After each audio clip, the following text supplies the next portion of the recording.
Hello, everybody, and thank you for tuning in to Mixed Texan Politics. Today is a great day in the state of Texas. Texas remains red, and we did not go blue. In fact, Texas looks like it got more red, and is not anywhere close to turning blue. Let's check out the numbers from last night. Greg Abbott defeated Beto in a landslide victory. As of right now, with 99% reporting, he's ahead with 4.4 million votes casted compared to Beto's 3.5, a little over 3.5 million. Now, there's been a big push, like I said, to turn Texas blue every year. Oh, this is the year to turn Texas blue. Texas is going to be purple. It just didn't materialize. And I'll show you what happened. Greg Abbott ran up to score in the rural areas. In these rural counties and towns, he ran up to score 80, 90% of the vote. Now, the key in Texas is that to keeping Texas red is to run up the score in the rural areas and then keep the big counties, the big blue counties, uh, at about 35, 40% of the vote. If we can capture 35, 40% of the vote in the big blue counties and just get about 80, 85% in the rural counties, we're set. Check it out. Tarrant County, where I live, Greg Abbott won by 4%. That remains red, solid red county. Uh, Dallas, Abbott won 36% of the vote.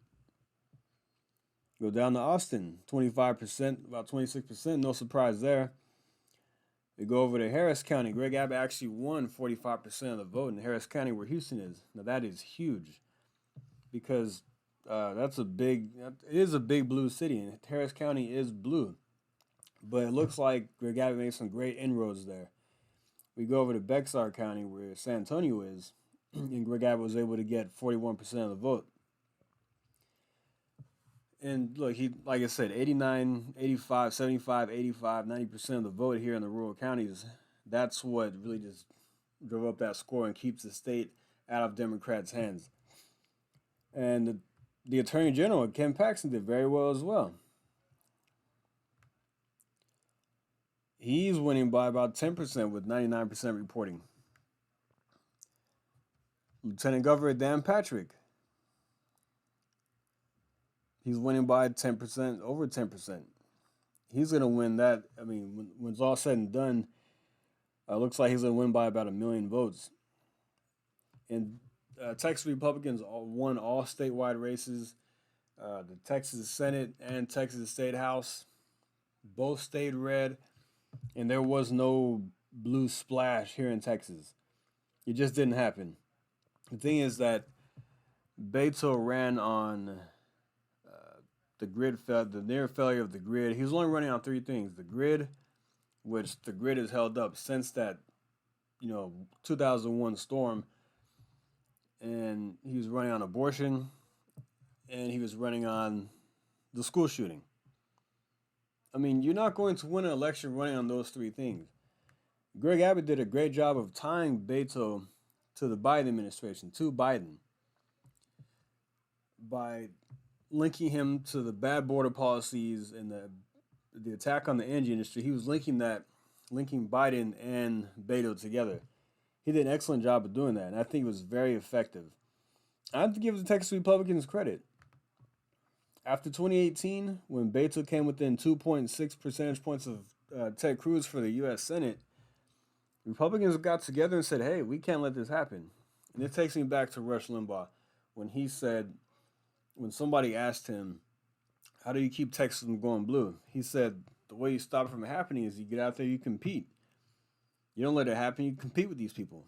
And that's exactly what we did. John Cornyn in the U.S. Senate last year, what his campaign did was contact millions of already Republican voters, people who have voted Republican, and encourage them to go to the polls.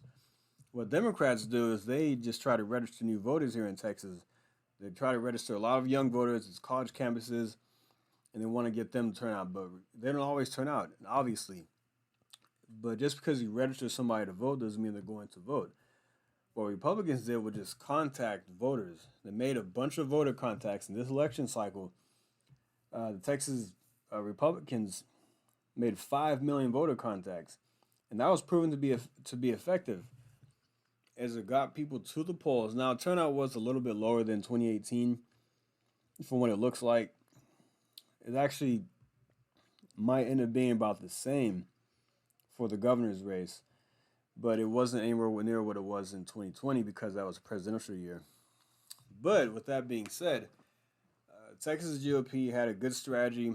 Republicans across Texas had a good strategy in contacting voters, knocking on doors, text messaging, just getting out the vote and getting people to the polls is what the whole goal was, and it actually worked very well. Greg Abbott, he's not perfect. I actually voted against him in the primaries. A lot of people were upset about what he did with the lockdowns. He did open us back up sooner than a lot of liberal states, but the mask mandate went on for too long. A lot of people were upset about that, but I feel like he did redeem himself. He's gotten more conservative, it seems. Hopefully this holds up, but the past year or so, maybe more, it seems like Abbott has been going further to the right. He signed the voter integrity law, the heartbeat bill, constitutional carry. He's been doing some conservative things here in Texas, which people like, and the economy is strong. That's probably the main reason why he won, because we have a booming economy here in Texas. Businesses are coming here, people are coming here, they're moving here, houses are being held here, new apartment buildings. Texas is a thriving, booming state. That's why we're getting so many people from other places coming here. So don't be discouraged when you see somebody with a California plate, because these numbers here show that people coming from other states did not push the state to the left. Just think about that. In 2018, besides Greg Abbott, who won 55.8% to about 42.5% against his opponent, won by over 1 million votes, but the other statewide races below him, they won by about 5% each. This election cycle, they all won by 10+%. From Don Buckingham for the land commissioner, Sid Miller, Wayne Christian for the railroad commissioner, they all won in a resounding fashion, in a resounding victory. So this is very encouraging for the state of Texas, and for those of us that got out there and voted early voting or whatever, election day, be very proud of yourselves. You kept the state red, and we kept it out of the hands of Beto and the radical left. It looks like, in my opinion, that Texas is not in play anytime soon. It seems like every election cycle they think it's in play, but 2020, it went more to the right, and in 2022, it continued that trend. And Greg Abbott winning by 10% in these other statewide races, staying Republican by a large margin, tells me that Texas will, in the foreseeable future, is going to remain red. It will not become competitive anytime soon. But it's up to you and me to get out there and vote every election cycle. Get out there and vote in your local races, city council, school board, and just vote, because it's important to protect your home. No matter what's going on outside in the U.S., it's important to protect, in the other states, I should say, or in D.C., it's important to protect the homeland. And that is Texas, the greatest state in the nation. Texas and Florida are leading the way, the two biggest Republican states, and people are coming to both places in droves. And this election cycle showed that we are not going blue, and we reject the radical Biden policies. We want to keep Texas free. We want to keep it a great place to live, and just keep Texas, Texas. That's what Greg Abbott was told by some supporters. They said, I just want you to keep Texas, Texas.